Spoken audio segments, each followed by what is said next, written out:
Tonight's task, should you accept it, is to rank the programs in the Big 12. And when I say program, I don't mean team.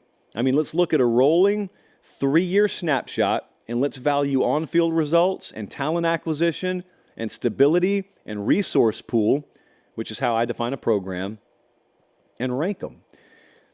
Utah, I think, is the best program in the Big 12, and they just got there. But Utah under Kyle Whittingham's rock solid stable. They're 28 wins, 2 Pac-12 titles over the past 3 years. Supreme development. You're not going to find an elite recruiting team in this entire conference, but they are supreme developers of the talent they do have. 8+ wins in 14 of 18 full seasons under Kyle Whittingham. That's the best program in this conference. Utah walks in the Big 12 and says, "Hi, everyone," and then they go sit in the front row. Kansas State's right behind them. Kansas State, I think, has the best overall head coach. Chris Kleiman is graded as our top head coach in the Big 12. 27 wins and a Big 12 title over the past 3 years. They are also supreme developers of talent. You're not going to find them in the top 10 on signing day, but you will occasionally find them in the top 10 rankings any given week because they're that good at winning with what they have. What about Oklahoma State? Yeah, now I know some of you, let me hit timeout. Some of you are going to be listening to this and Oklahoma State, top 4? Texas Tech, top 4? Remember, it's all relative to who else is in the conference. If these teams were in the SEC or the Big 10, they may not be quite that high. This is the Big 12, absent Oklahoma and Texas, by the way. Okay, time in. Oklahoma State's number 3 as a program in the Big 12 right now. Why? They got a couple of double-digit win seasons in the last 3 years. They got 2 trips to the conference title game in the last 3 years. Mike Gundy, rock solid, actually have him graded as a top 3 coach in the Big 12. And there's consistency. There's stability there. So Oklahoma State's way up there. Texas Tech, Joey McGuire's already got them in the top 4. On field, they've had 3 winning seasons here. They've had a ton of bad injury luck at quarterback. It's all baked in. They are the number 1 recruiting program in the Big 12 right now. They are the number 1 high school recruiting program in the Big 12, and that's being overlooked. But they are in Lubbock, Texas, really getting it done as much as anyone else in the conference at getting the right players out of high school. They're the only program, as a matter of fact, in the entire Big 12 with back-to-back classes inside the top 30. That's some trivia that you'd win some money at the water cooler with tomorrow, by the way. So that's Tier 1, Utah, K-State, Oklahoma State, Texas Tech. Tier 2, how do you place TCU? They just played in a national title game last year, but it's been bookended by 5 and 7 seasons. So I've got 2 sub-500 years and a national championship trip built in. So I put them at number 5. They got 3 recruiting classes in the top 45, 3 portal classes in the top 25. Sonny Dykes there, rock solid stability. You can't have 2 sub-500 seasons in there and be any higher than 5th, I don't think.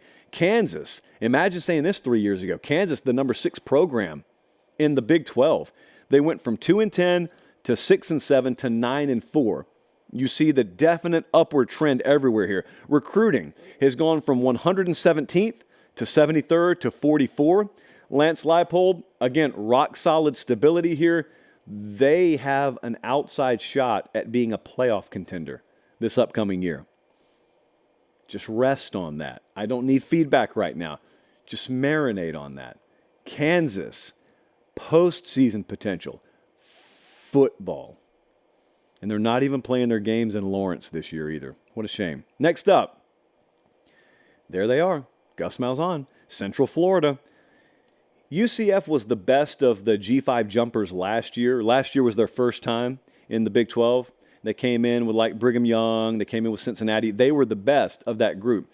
Gus Malzahn's been there, man. He's been through the SEC wars. They got 3 top 35 portal classes. They just landed the number 3 class in the Big 12. They had the most blue chip rated players in the entire Big 12. Gus Malzahn, with access to Florida athletes and really good investment from a university standpoint, they're going to keep scaling. That doesn't mean every year the record will get better, but if you plot this thing and you look at the overall trajectory of the program, Central Florida is going to be a steady climber here. There's no reason to think that that program's going backwards anytime in the near future. What about Tier 3? Tier 3 in the Big 12. I got Arizona. It's really tough to peg them. I mean, with Jed Fish still there, Arizona probably is higher. I have to take into account the change at head coach. Give Brent Brennan time. I have no problem with that.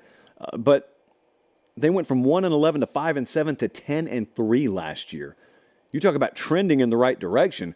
Recruiting's trended the other way, but the on-field was good for them. But then they lose the head coach, and so I got Arizona at 8. I've got Iowa State at 9, but soon to be higher. I think we can all agree with that. I think we should all agree with that. How dare you not agree with that? Iowa State, playoff contender this year as well, by the way. They're at number 9, 2 winning seasons. Recruiting and portal, yeah, it's been questionable. That's okay, though. This means we got room to improve there. They've got themselves in a prime spot this year. It's a wide open Big 12. Prime spot to pop back on the national scene.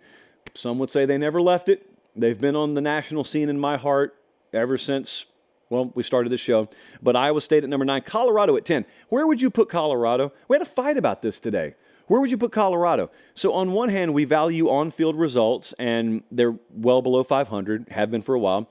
We value stability. No one knows year to year whether Deion's still going to be there, and they've had fluctuation even with him coming in the past couple of years.